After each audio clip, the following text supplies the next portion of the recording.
تو بھائی وہ کدھر ہے, اس کے نام ہی کچھ نہیں ہے. میں آپ کو اس کو آسان کرتا ہوں, لوگ کہتے ہیں کہ فرنٹ فیس آپ لوگ. اور میرے بھائی ایک بات کو سمجھیں, ٹینجیبل ہے نا ایک چیز, یہ گلاس آپ کے نام ہے, ٹھیک ہے. اب یہ آپ کوئی کہتا رہے یہ دیا آپ نے, تو آپ کے کہنے سے کیا فرق پڑتا ہے؟ آپ اس پہ نہ ملکیت کا کلیم کر سکتے نہ آپ مجھ سے لے سکتے. کیوں؟ کیونکہ یہ میرے نام ہے, ٹھیک ہے. اس طرح لیک شور سٹی ایک کمپنی ہے جو کہ SCCP پہ رجسٹرڈ ہے, جس کے نام پر زمین ہے. اگر اس کے اوپر ایک بندے نے, اس کے اونر ہم ہیں, تو کوئی کہے کہ اس کے پیچھے کوئی ہے تو اس سے فرق نہیں پڑتا نا. یہ تو بچوں والی بات ہے, وہ کرنے دیں ان کو, آپ کرنے سے تو کسی کو نہیں روک سکتے. ٹھیک ہے, مطلب آپ خود اپنے طور پر ہمیں, اور اگر کل آپ جیسا کوئی بندہ اٹھ کے کہہ دے میں مالک ہوں, تو اس کو ثابت کرنا ہوگا نا. ایگزیکٹلی ایسا ثابت. لیکن وہ یہ کہنے کا مقصد یہ ہے کہ فی الحال نوازشات ہیں, نام پہ کی گئی یہ چیز فرنٹ مین رکھا گیا ہے. عنقریب جب سارے معاملات خدا نہ خاصہ اونچ نیچ ہونی ہے تو بندے بھی بدل جانے ہیں, فرنٹ فیس بدل جانا ہے. آپ کو ایک بات یاد رکھیں, کمپنی ایسٹ ہوتے ہیں, وہ اس طرح نہیں ہوتے ٹرانسفر. ہم اس کے ہم خود مالک ہیں, اور ہم کوئی آج سے تھوڑی ریل اسٹیٹ میں انویسٹمنٹ کریں. میری 3rd جنریشن ہے الحمدللہ, اور 3rd جنریشن سے ہم جب پاکستان میں آ کے اسلام آباد میں بھی انویسٹمنٹ کرتے ہیں, تب بھی لوگ ایسی باتیں کرتے ہیں جو ہمیں کمپیٹ نہیں کر سکتے, وہ باتیں کرتے ہیں. اچھا, لیک شور سے جڑی ایک اور بات, اس کے بعد پھر ایک کوشچن اور پھر ختم کریں گے ہم. لیک شور سے جڑی بات یہ کہ آپ کے پاس ایک ایمبیسڈر تھی, ٹھیک ہے, جن کا پچھلے دنوں ایک مرڈر والا واقعہ ہوا, بڑا افسوسناک واقعہ تھا. تو بچی بہت محنتی بچی تھی, نو ڈاؤٹ. اس کے لیے کچھ ورڈز آپ کے, پلس اس بچی کے جانے سے کیا بزنس پہ بھی فرق پڑا آپ کو؟ اچھا, سب سے پہلے تو ان کے لیے ورڈز ادا کرتا ہوں, وہ بہت زیادہ ضروری ہے, کیونکہ انہوں نے ہمارے ساتھ کام کیا ہے. ماشاءاللہ بہت ہارڈ ورکنگ تھی. ان کے والد صاحب جب ہمارے ساتھ ایگریمنٹ طے ہونا تھا نا, تو ان کے والدہ اور والد اور چاچا دونوں آئے تھے. تو اس سے آپ کو یہ بتا دوں کہ ان کی فیملی کی ان کو بہت سپورٹ تھی, اور ان کے والد اور چاچا سب سرکاری محکمے میں ڈائریکٹر لیول کے اپوائنٹ تھے, یعنی اچھے گھر سے تھی, اور وہ خود بھی اس کو میڈیکل کرا کے ڈاکٹر بنانا چاہتے تھے. لڑکی بھی دیکھیں چھوٹی ہونے کے باوجود بہت سیریس اور ایفرٹ کرنے والی تھی. ہاں, کانٹینٹ کیونکہ ان کی چھوٹی عمر تھی تو وہ اس طرح کا کانٹینٹ کریٹ کرتے تھے. تیسری بات, فرق ہمیں دکھ ضرور ہوا ہے. باقی ان کے ساتھ ہمارا 3 منتھ کا ہی کانٹریکٹ تھا, جو کہ آلموسٹ ایک ویڈیو کے بعد ان کا کانٹریکٹ ہی پورا ہو جانا تھا. تو اس لیے اس طرح سے ہمیں فرق نہیں پڑا. ہمارے پلان میں وہ اتنا ہی تھی جتنی انہوں نے ویڈیو بنائی, ایک ویڈیو کم بنائی تھی, جو کہ اس سے اتنا فرق نہیں پڑتا. ان کا ہمارا پیریڈ اتنا تھا. اور آپ کی لائف میں یا پروجیکٹ کے ساتھ بہت سارے لوگ جڑے ہوتے ہیں, ایون سید سعداد شاہ بھی نہ رہے, تو ہم نے ایسا پلان کیا ہوا ہے کہ یہ کمپنی ہے, لوگ پھر بھی ڈیلیور ہوں گے. اللہ پاک اس بچے کی مغفرت کرے, اس کے والدین کے لیے آسانی فرمائے اور صبر جمیل عطا کرے. اب ایک جنرل کوشچن ہے, مارکیٹ کے اندر بڑے بڑے کنگ بیٹھے ہیں ریئل اسٹیٹ میں. ملک ریاض کا نام ہمارے سامنے, علیم ملک کا نام ہمارے سامنے, علیم خان کا نام ہمارے سامنے. اچھا, اس کے بعد چودھری مجید کا نام ہمارے سامنے, اور اس طرح کے بہت سارے نام ہیں.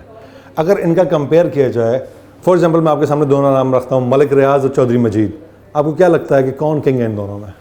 نہیں, ملک صاحب کی ایک بہت بڑی ڈیلیوری ہسٹری ہے. انہوں نے اتنا بڑا ایریا ڈیولپ کر چکے ہیں, تو آپ یہ کمپیریزن نہیں بنتا نا. میرے ہر ایک, اگر چودھری مجید اور علیم خان میں لے ہیں پھر ہاں, اب آپ بات کی جا سکتی. تو دیکھیں دونوں نے ایکولنٹ ٹائم پہ لانچ ہوئے, ایکولنٹ ٹائم پہ کام کیا ہے. آئی ول مور پریفر ٹو بی اے چودھری مجید صاحب, کیونکہ ان کی کلائنٹ کے ساتھ اٹریکشن کا اور کلائنٹ کو فیسلٹیز کا معیار ڈفرینٹ ہے رادر دین ملک صاحب. علیم خان صاحب نے ایک ڈاؤن ٹاؤن ایک اچھی چیز لے کے آئے ہیں, رادر دین ان کے تھوڑا سا مارکیٹ میں جو ہے وہ کلائنٹ اتنے ہیپی نہیں ہے رادر دین جتنے ملک صاحب. 3-4 پروجیکٹس کی میں آپ سے نا ایک اچھی چیز اور ایک بری چیز پوچھوں گا. فار ایگزامپل ایک وجہ ہے اس کے اوپر میں آپ کو نا دیکھیں, میں تو آپ لیک شور کے اوپر آپ نے کوئی کویشچن کیا, میں نے آنسر دیا, کیونکہ آئی ایم رسپانسبل. پر کسی تھرڈ پارٹی کی میں برائی نہیں کر سکتا. نہیں, میں کسی کی برائی کی بات نہیں کر رہا.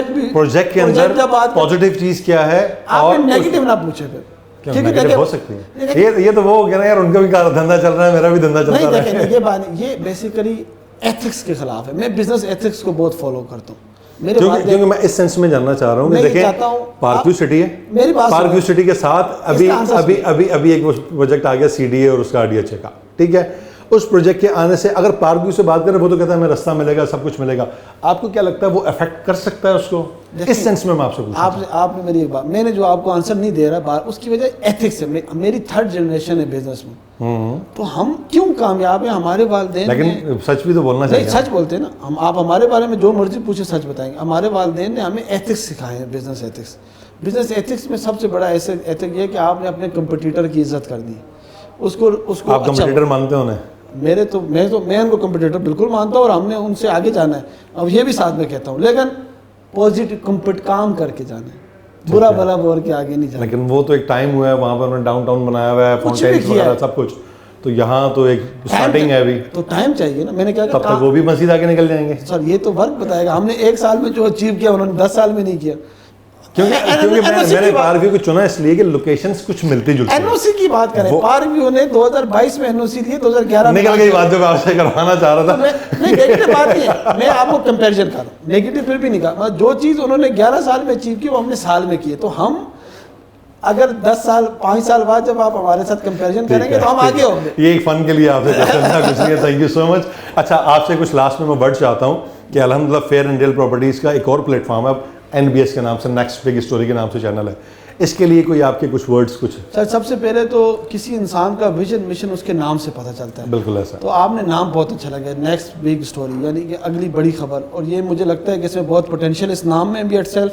پھر لوگو آپ کا بڑا زبردست ہے, اور آپ خود بہت اچھے اینکر ہیں, اور ہر طرح کے کویشچن کرنے کا ہنر جانتے ہیں. اگر آپ کے سامنے والا جواب دینا جانتا ہوں, تو یہی ایک چینل کو کامیابی کی بیسک نیڈز ہوتی ہیں. جب آپ بیسک چیزیں ٹھیک کریں گے نا تو آگے کامیابی ضرور ملے گی. اور آپ نے ابھی تک بہت زبردست سارا کام کیا ہے, جس طرح آپ کی فیئر اینڈ ریئر کو کامیابی ملی ہے اس طرح اس کو بھی ملے گی. Thank you so much. Thank you so much. Thank you so much. بہت شکریہ ٹائم دینے کے لیے. ناظرین ہمارے ساتھ موجود تھے سعادت حسین شاہ صاحب. لیک شور سے ہٹ کے ہم نے ایک جنرل انٹرویو ان کا کیا جس میں ہم نے ریئل اسٹیٹ سے ریلیٹڈ بہت ساری چیزیں آپ کے سامنے رکھیں. بہت سارے وہ سوالات, بیسک سوالات جو کہیں پہ بھی انویسٹمنٹ سے پہلے آپ کے مائنڈ میں آتے ہیں, امید ہے وہ کلیئر ہو گئے ہوں گے.